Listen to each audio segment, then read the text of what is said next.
Thank you, Jay. And yeah, welcome everyone here. I see some familiar faces. Thank you for coming. And thank you as well for Web0 for organizing this amazing event. As Jay just said, I'm Carlo, a software engineer at StreamSphere Labs. And together with Victor, I will present today how we see and which is our vision of the next-gen development tools for Polkadot. As I said, we are part of StreamSphere Labs, the team behind the development of Polkadot-API. Then, as a quick overview, what are we going to see today? First of all, is this talk about Puppy? We will answer that question because maybe some of you came here expecting to find new stuff in the Polkadot API library itself, so we will discover that. Then, why development tools? Why did we decide to focus now and not before on development tools? And then, just because talk is cheap, I don't want to spend a lot of time here in the stage today. I will invite Victor, and he will present the new product, let's say, released by the Polkadot API team, Puppy Console. You will see it will be amazing. And then just a quick Q&A session for any question that the audience may have. Then, just let's start. Is this talk about Puppy? So first of all, in case some of you are interested or are not super familiar with Puppy, you can check this QR code. It's a presentation that we gave in Decoded last year, and we kind of explained the whole idea behind Puppy. So our motivations, our design principles, what we were trying to achieve. And actually, just a few minutes ago, Thibaut did a presentation, super interesting, about using Puppy. So this QR code that I'm sharing here is Puppy from the perspective of the Puppy developers, and Thibaut presentation, and he's there in the audience, will be Puppy from the user's perspective. So it will be published on YouTube in a matter of days. Then is this talk about Puppy? No. No, but yes. Let me explain that. We will not be talking about Polkadot API as a library itself. But actually, yes, it is about Puppy, because this showcase, we are trying to explain how the Puppy libraries, the Polkadot API lower-level libraries, help us to speed up and improve a lot in the development of this Puppy console that we will share. So in a way, yes, this talk is also about Puppy. Then, why DevTools? If some of you may read our proposal that we released a few months ago, we were not talking a lot. There were not many instances where development tools appeared, right? But in a way, we thought that this is a great moment to start with development tools, and I will explain why. First of all, until now, we focused a lot on dApp developers, on empowering them, on giving them the best tools to improve their experience and also performance of their dApps. But we are now trying to focus more on lower-level developers that want to go a step further on the development and develop as well development tools or in the end lower-level products. And one example of this is Tien, that we are super happy that he's on board as well on the Puppy ecosystem. He pushed to the limits our top-level client to create .console, which is probably currently the best development tool out there. And then this idea of empowering lower-level developers, it came with us during these months. For example, with Chopsticks, a few months ago, Victor contributed to Chopsticks and added support for the new JSON RPC API. And also, we have now support, first-class support to Ink. So we are also trying to empower these lower-level developers. And besides all of that, another thing that is important is that it was a community request, actually. So some people approach to us often saying that, yeah, but I'm not sure if I want to migrate to Puppy yet because it's I don't know, is it ready? It's not complete? And actually, yes, it is complete. And people was feeling that because there was no such of puppy.com/apps, like taking the naming of Polkadot.js, right? And we want to cover that gap. It is actually the natural step forward, and after covering this gap, we expect as well more people migrating to Puppy, and also after releasing these libraries that helped us to build this Puppy console, we also expect more development tools being released from the community using these our libraries. And now I will just shut up. I want to invite to the stage Victor. A huge applause to him. Okay. Thank you, mate. Thank you, Carlo. Just 1 second. Up. All right, so for the demo, we'll do live demo. So here we go. Behold, Puppy console. So I'll go through each one of the parts of this one by one, focusing on the features that we think that make this unique. So first of all, here you can see the block explorer. It's typical. We have the block time and finalized number and the best block and so on. And we also have recent blocks and event blocks. But something that we have here is we have a bit of a distinction on what is finalized and what is on the best blockchain. So in here we can see the events, like this line is the one that separates the finalized events from the ones that are coming on the best blocks. And in here we have the blocks themselves.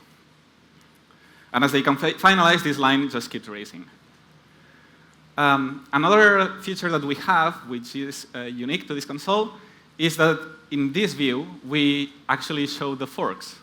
So we have like this display over here, where you can see when there's a fork, there's a block coming in, which at this moment is just a fork. So it might become, it's very unlikely that it's going to be the canonical. And as soon as the other one gets finalized, then this block over here is going to become pruned. I would have liked to have a bit more competition between forks, because then you can see like the full tree going up. That's not the case, but it's some feature that we have. So now, if we go ahead and go into the detail of a block, we can just do it through here. And it's all in the work, like this in a beta stage, but at the moment we just have like some basic information of like the status bug is pending. Now it has been just finalized. And then down here we have like the transactions, and we have separated them between signed and unsigned, because all of the blocks have these two unsigned transactions from the parent, inherent, and timestamp, which is usually just a bit of noise. So here you can just see the transactions. You can expand the transaction, see the signer, the payload, all of the events that it had, and so on. With this also we have like a routing system. So if I go back to the Explorer and I grab one of the events, so I'm going to grab this event over here. When I click on this event, I'm going to the specific event within the block detail, and I have it highlighted here so that I can easily see the transaction that made this event and so on. So more on routing, and going on to the next section, I'm going to show the extrinsic editor.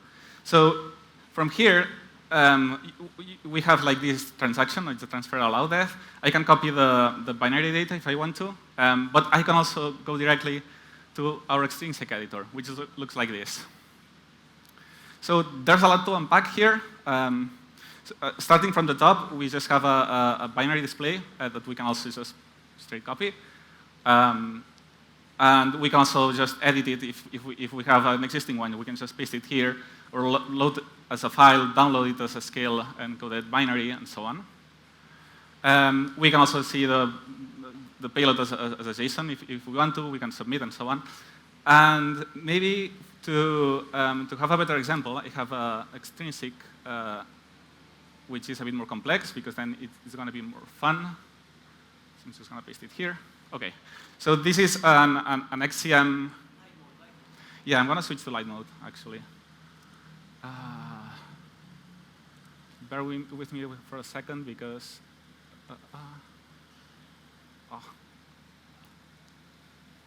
I'm all sweaty, and it's not now.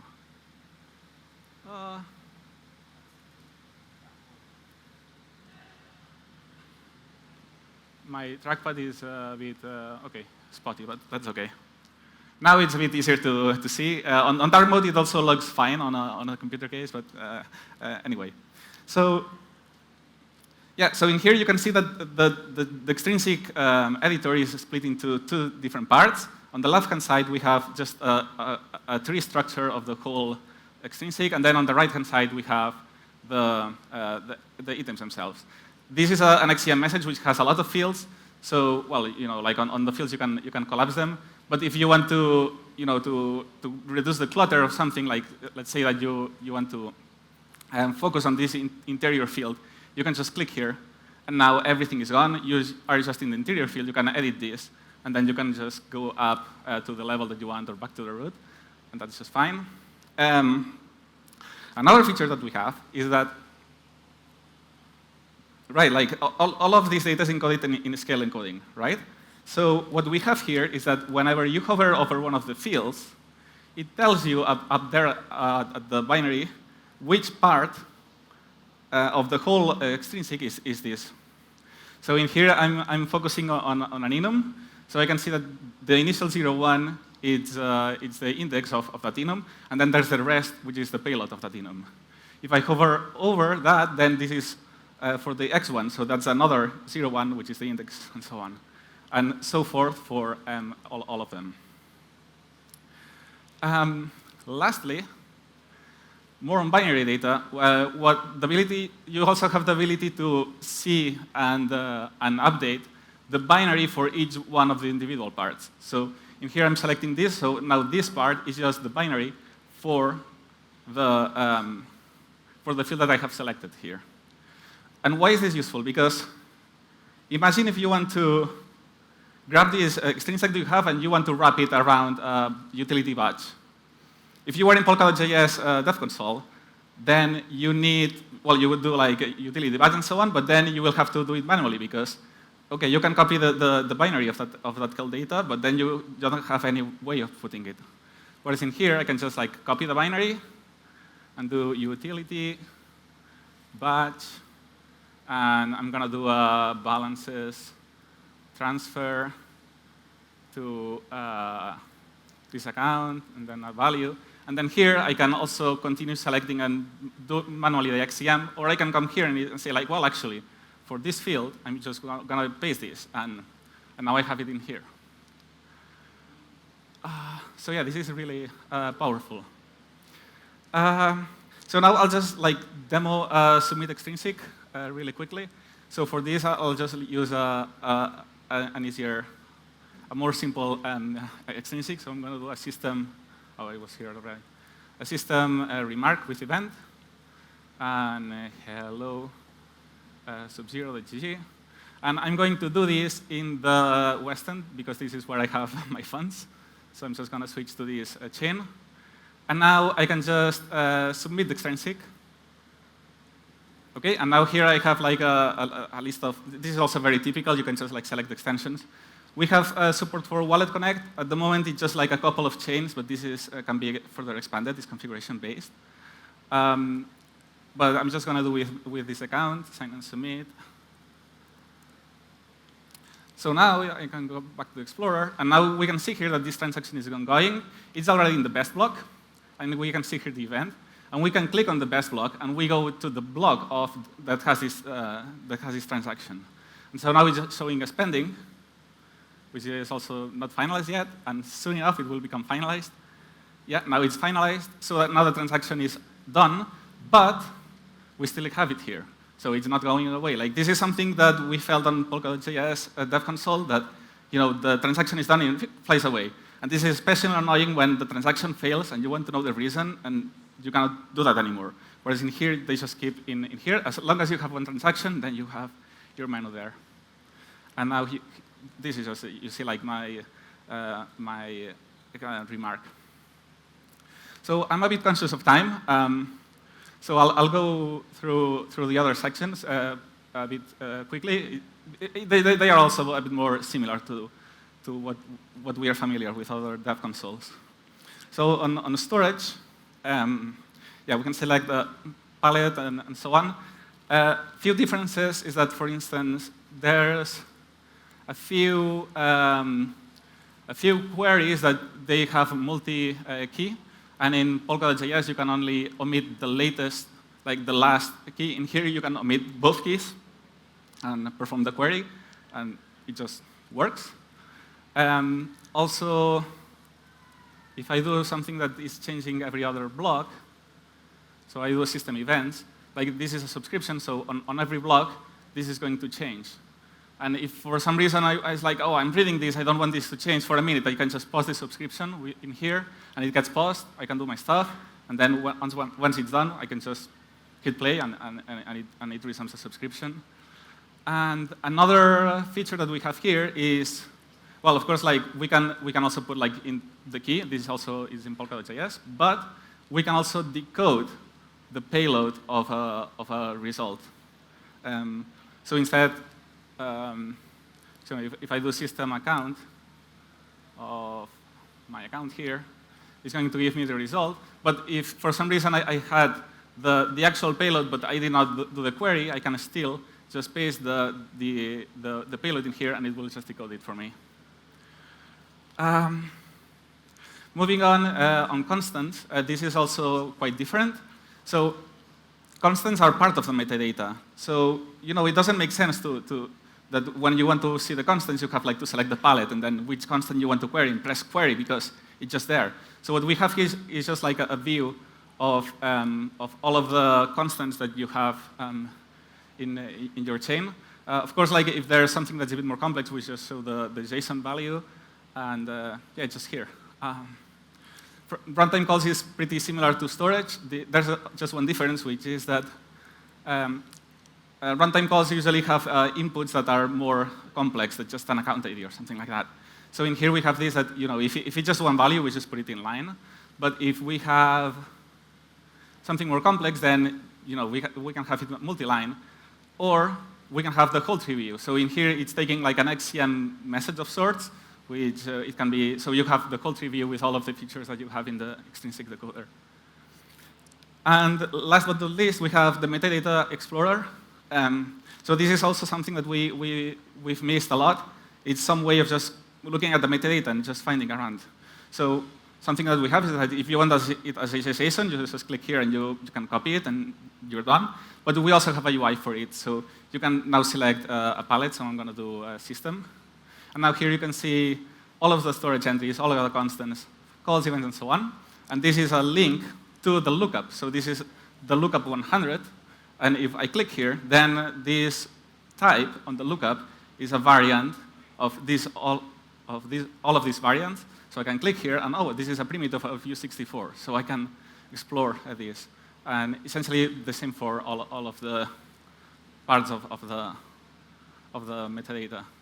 And from here, I can also click on this edit, and then it will take me to the binary editor for this specific entry. So in here, I selected like a call of that palette. So I'm going to do the binary of that. So yeah, in a nutshell, like this is Puppy Console. It's now available at dev.puppy.how. It's in beta stage, so there might be issues and so on. And the source code, we will also release it soon in the next following days. Wow. So. Wow. Isn't it amazing? Wow. Amazing. I mean, I'm sure you don't listen to me anymore,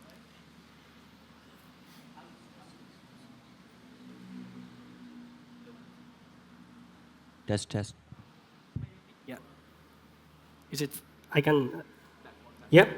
Well, whatever. Oh, yeah. Now I'm live again. So yeah, this is absolutely amazing, and I'm sure the audience is feeling that. And we are a bit out of time, but I just warned the master of ceremonies that we will take a few more minutes so that we can answer any question that the audience may have. And I see like a hooligan down here with a question. We don't want to hear this one. Si vols posar el Q&A. Okay. Yeah, the hooligan can ask questions. But no, it's just kidding. One question. During the whole demo, were you using a centralized RPC for those connections? No, it was all running in the light client. And by default, when you select any of the chains, if it has like a valid spec and so on, then it's using the light client by default. That's pretty cool. Yeah. So yeah, anyone else? Questions, inquiries, things that we might change? There is one there behind. Joseph, throw.